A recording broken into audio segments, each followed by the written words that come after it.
This is Jessie, and you're listening to the Curious Cabinet Podcast.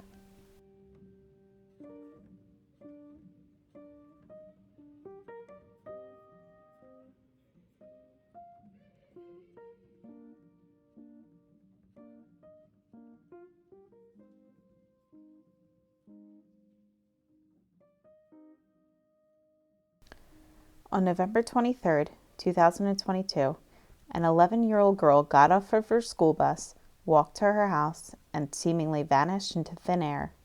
The strangest part?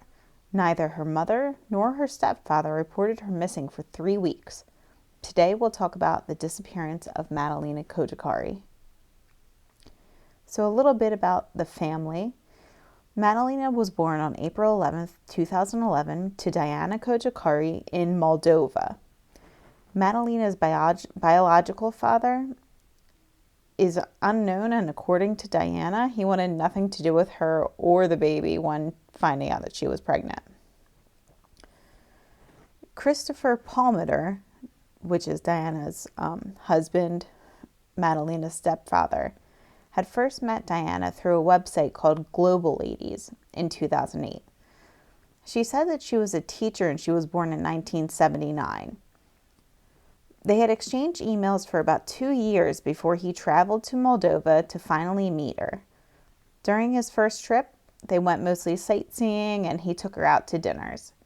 He then came back to see her a second time in 2010, bringing a promise ring for her to make sure she knew that they had a future together.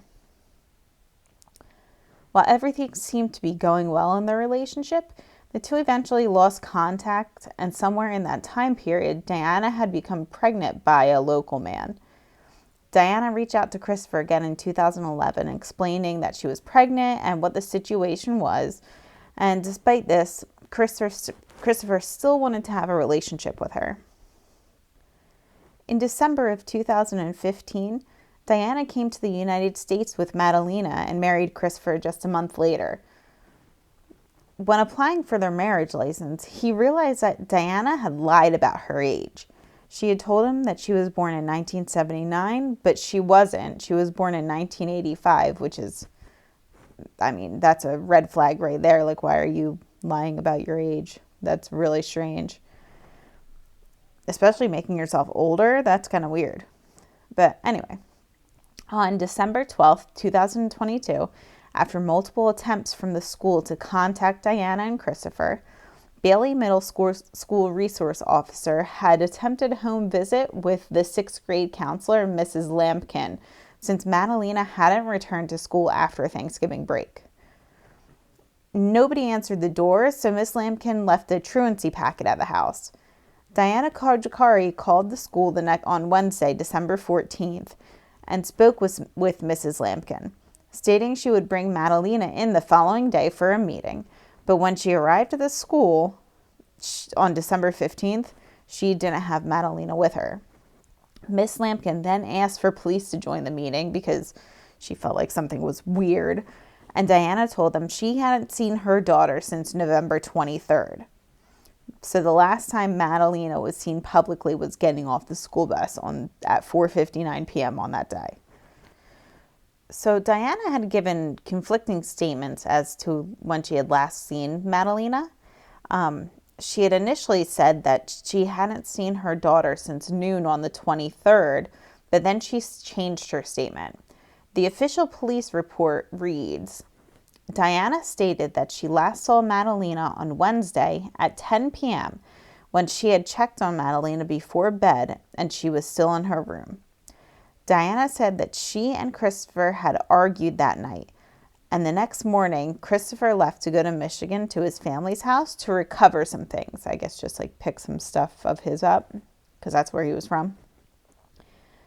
Diana said that on the morning of the 24th, she had gone to check on Madalina around 11:30 a.m. and she wasn't in her room.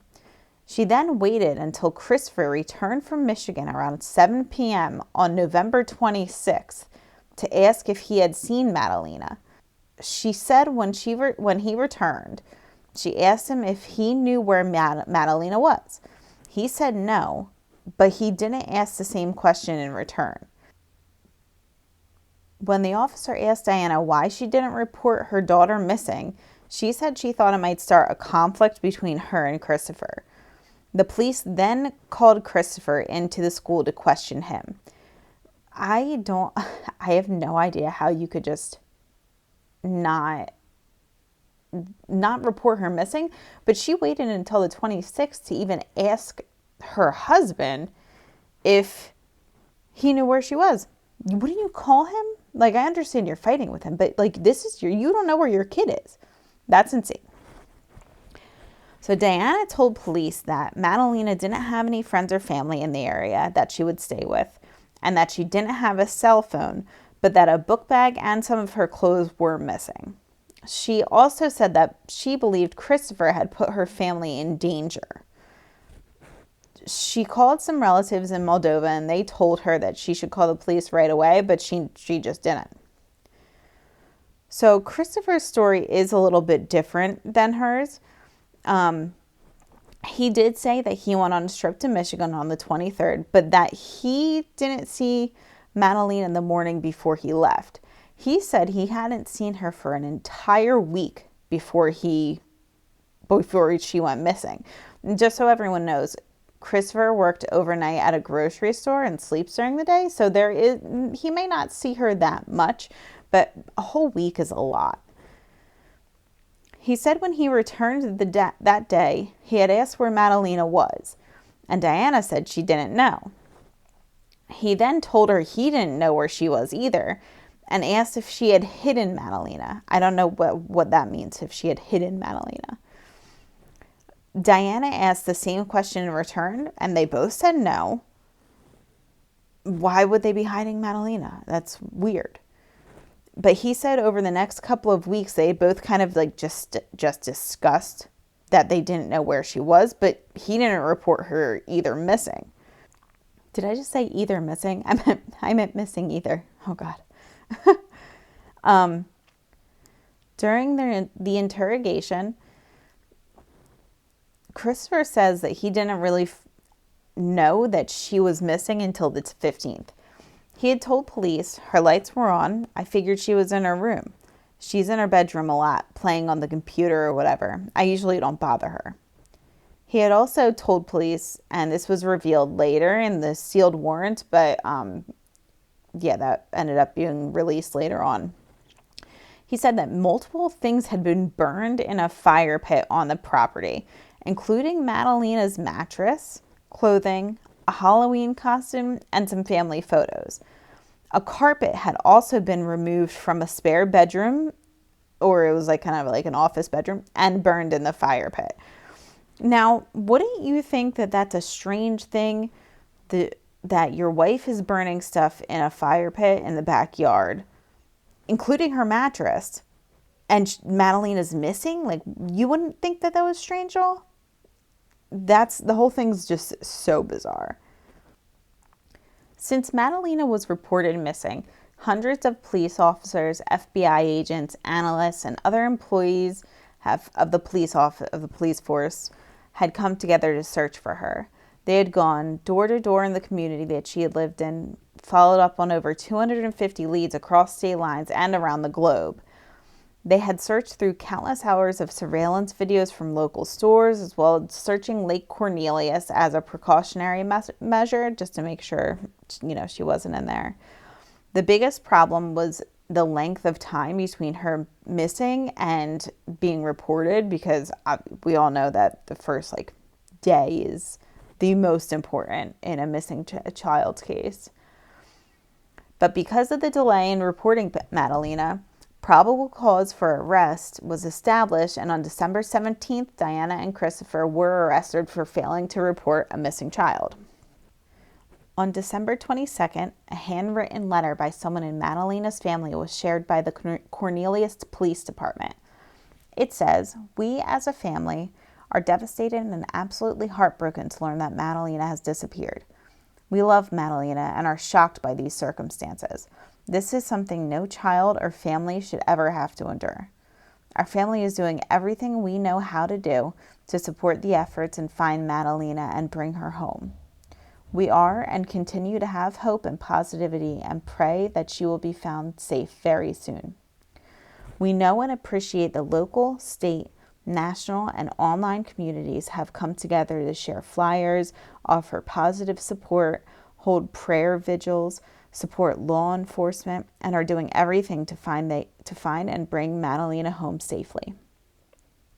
We are also appreciative of all the efforts, endless hours of boots on the ground of the local, state, and federal law enforcement agencies involved with the same goals.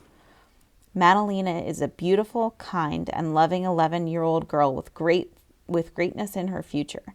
We are desperate to find her right now. She needs all of our help. We ask for your continued and positive support in sharing these posters and pictures far and wide of Madalina. Each and every share may be one step closer to finding her. If you believe you have seen Madalina or have any information to her whereabouts, please contact your local law enforcement agents or the Cornelius Police Department and come forward with this information. Anything may help. Our family would like to express gratitude to each and every one of you for your support. Our family will continue to do everything we know and learn to do for Madalina's safe return. Blessings. It's not known who wrote that note, but an FBI official confirmed that it wasn't written by Diana or Christopher. On December 27th, the Cornelius Police and the FBI provided a brief update in the search, stating that Diana and Christopher were not being transparent. This is a serious case of a child whose parents are not telling us everything they know, stated Cornelius Police Captain Jennifer Thomas. On December 30th, police executed a search warrant for the home where Madalina lived with her mother and stepfather. During their search, they seized 3 cell phones and dozens of other items were taken in for evidence. They also came across part of a kitchen that was blocked off with plywood. Christopher had told the police that he had blocked off that area of the house because he was planning to turn it into a separate apartment. At one point, investigators were also seen digging up parts of the backyard. On the same day, a judge ordered for the records to be sealed related to the search warrants for T-Mobile call records, the defendant's home, and Christopher's mobile device because this case had become so widely known they didn't want any interference within the investigation. In January 2023, police officially released a statement asking the public to come forward with any information they might have about Madalina to their local FBI, police, or American consulate. Somewhere between January and March of 2023, I couldn't find the exact dates, it was kind of confusing, some of the sealed warrants had become unsealed. It contained the details of a conversation between Diana and a distant relative on December 2nd, 2022. Investigators reported this relative was connected to an ongoing T3 drug narcotic trafficking case. According to the warrant, Diana told this relative she wanted a divorce because the relationship with Christopher was bad. Text messages also indicated that she was in the presence of the missing child, and 2 days later, on December 4th, she drove to the Sugar Mountains where she had claimed to be searching for Madalina. So she said she was with Madalina at that time. I mean, where is she? This warrant also included information about some of the times Madalina was possibly seen since she had disappeared. On December 3rd, Diana was seen at the service station in Hickory, North Carolina, getting an oil change in her car. The attendant at the station verified that even though there was no minor child seen inside the car, there were toys inside the car. The document also states that on December 16th, Sugar Mountain Police Department provided surveillance videos of a man and a young girl, physically consistent to the appearance of Madalina and her only known blood relative living in the United States. This was the information that investigators used to get a warrant to search Diana's home and her car. On February 13th, 2023, investigators executed their search warrant a police dog picked up the scent of narcotics coming from inside of Diana's car. While there were no items seized from the home at this time, inside the car they found a Romanian passport for Diana and a Romanian and Moldovan passport for Madalina, along with work and education documents. This raised a lot of concerns about the case being linked to either drug trafficking or human smuggling, which they didn't really reveal until later on in the case. An acquaintance of the family said that Madalina's parents had no friends and were mostly quiet during friends' group vacations. They were invited to these vacations through a friend of Christopher's who were close with him years ago. Michelle Clark Trischidi, I don't know if I'm saying that right, Trischidi said, "Our friend we know, the Cojocari family through, said to us that they had no friends. That's why they would come to these family friend get-togethers. That was really one of their only social times.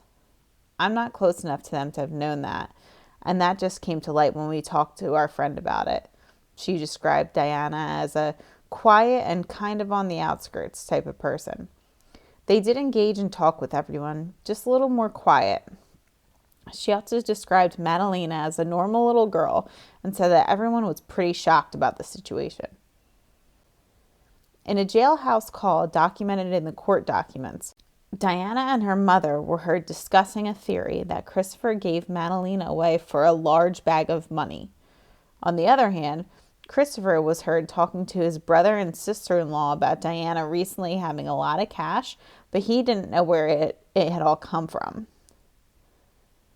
In March of 2023, Diana was found with a bag of white powder in her pocket and that tested positive for cocaine and fentanyl-based substances. And just so you know, this is while she's in jail. When she went to court for the situation, she told a judge that she had found the bag on the floor of the showers, and I guess they believed her because later on those charges were dropped. On August 18th, 2023, Christopher Palmer left jail after posting $25,000 bail, which had just recently been reduced from $200,000. I'm not exactly sure why they reduced his bail, but they did. He was required to stay under house arrest. So he had to wear an ankle bracelet and he had a curfew. On February 23rd, 2024, Diana refused to leave her cell at Mecklenburg County Courthouse to attend her arraignment hearing, which caused it to be rescheduled for a later date. Now, I didn't know that you could do that, but apparently people do this all the time. They just refuse to leave their cell, and then their court date has to be, postponed because they just refuse to leave. Didn't know that they could do that, but they can.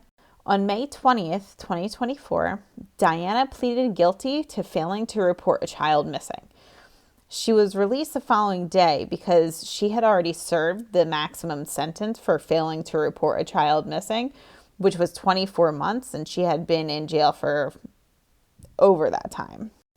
So that's what she just pleaded guilty to that, and she got to leave.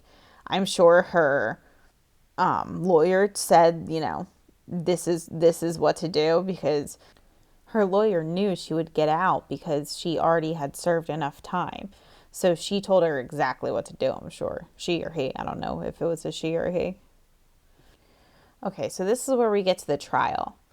On May 23rd, Christopher took the stand and pleaded not guilty, sticking to his word that he wasn't aware that Madalina had been missing.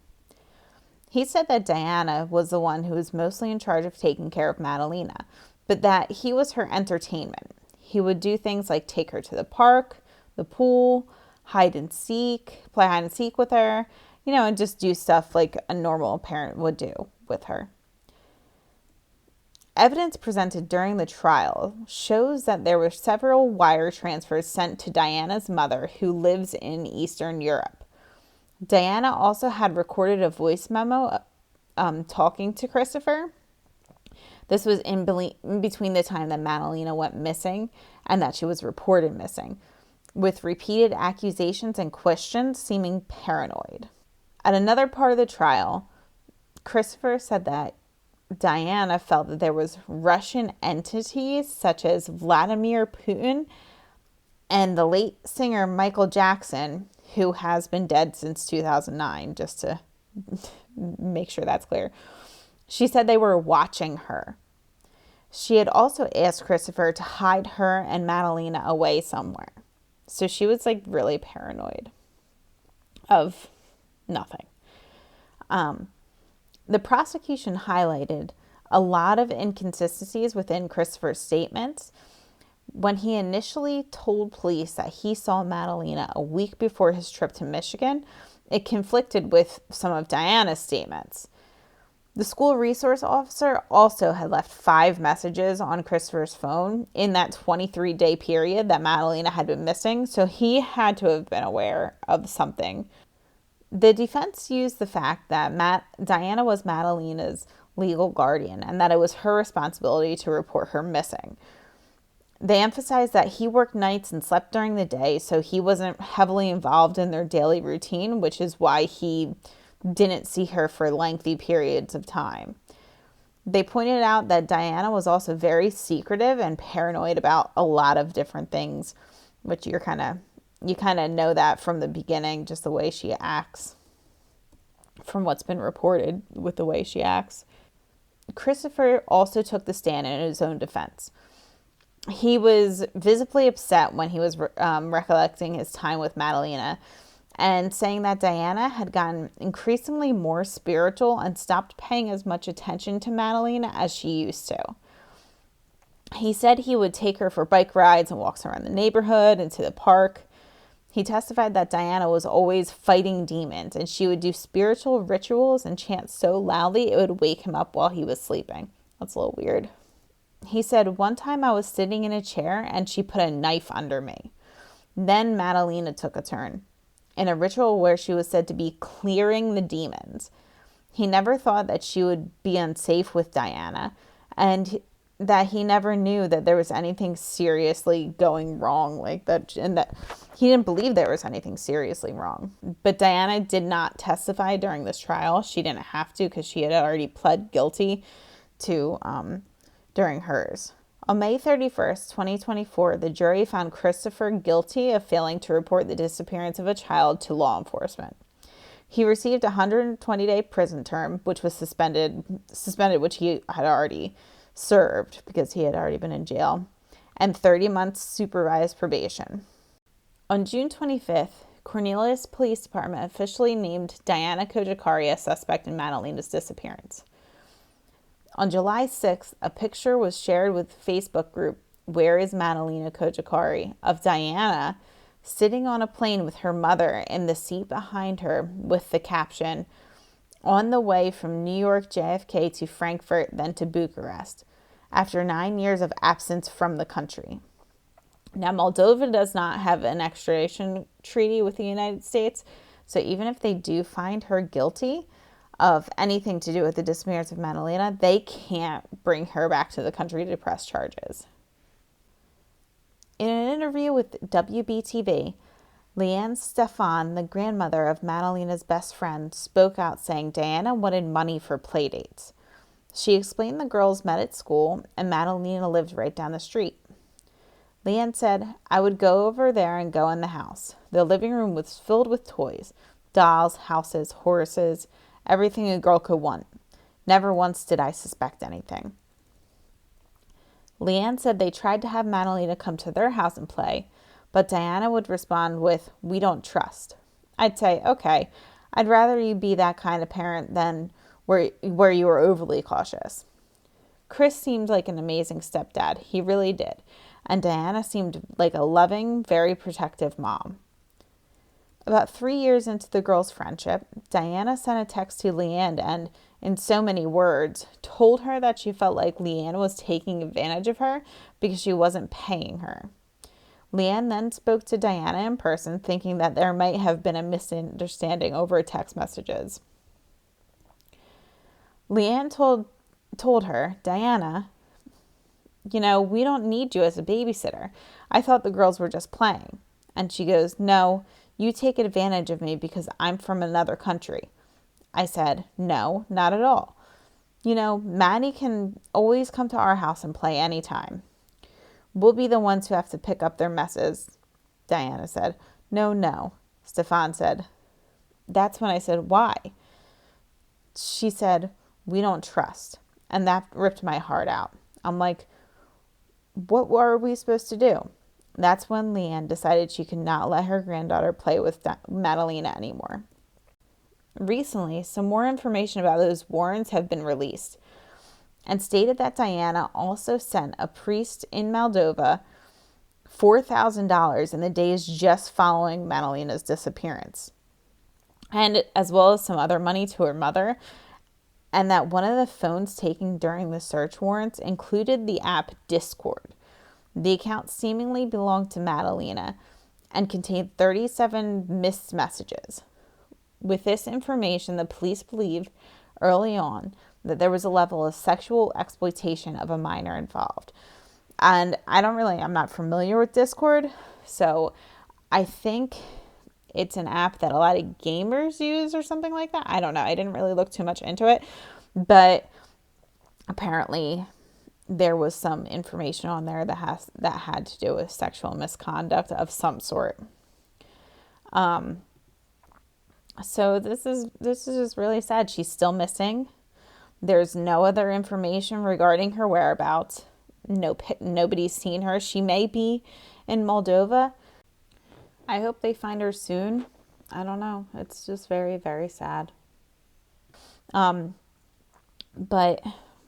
as of now, it's been over 2 years. It's been like 2.5 years since she's been missing. So if anyone has any other information, contact the Cornelius Police Department, the FBI, or your local American embassy.